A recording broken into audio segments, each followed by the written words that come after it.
అన్నమయ్య జిల్లా ఒంటిమిట్ట మండలం గుంటికాడిపల్లిలో మహిళ అనుమానాస్పదంగా మృతి చెందారు. 4 రోజుల క్రితం రాజంపేట నుండి భార్యాభర్తలు వచ్చారు. పొలంలో కాపర్లుగా చేరారు. భార్య అనుమానాస్పదంగా మృతి చెందింది. ఒంటిపై దుస్తులు లేకుండా ఉన్న మృతదేహాన్ని పోలీసులు గుర్తించారు.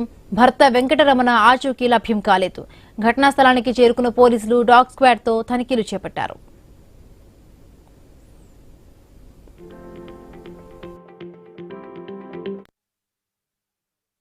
సమీపంలో గల మామిడి తోటలో ఒక అనుమానాస్పద రీతిలో ఒక మహిళ సుమారుగా 40 సంవత్సరాలు ఉండవచ్చు.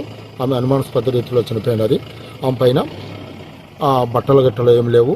ఒంటిపై ముద్దుగాయాలు కలిగి ఉన్నది. అనుమానాస్పదంగా మృతి చెంది ఉన్నది. ఇది వెంకట సుబ్బారెడ్డి అనే సంబంధించిన గుంటికాడిపల్లికి సంబంధించిన వ్యక్తి యొక్క తోట. అతనికి వెంకటరమణ మరియు అతని భార్య కాపురం ఉంటామని చెప్పి ఒక 4 days ముందు వచ్చారు.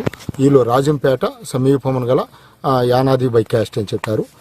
పోలీసు వారి రిక్వెస్ట్, ఈ ఫోటోలోని వ్యక్తి ఎవరైనా చూసినట్లయితే లేదు గుర్తుపట్టినట్లయితే సిఐ ఒంటిమిట్ట, ఎస్ఐ ఒంటిమిట్ట వారు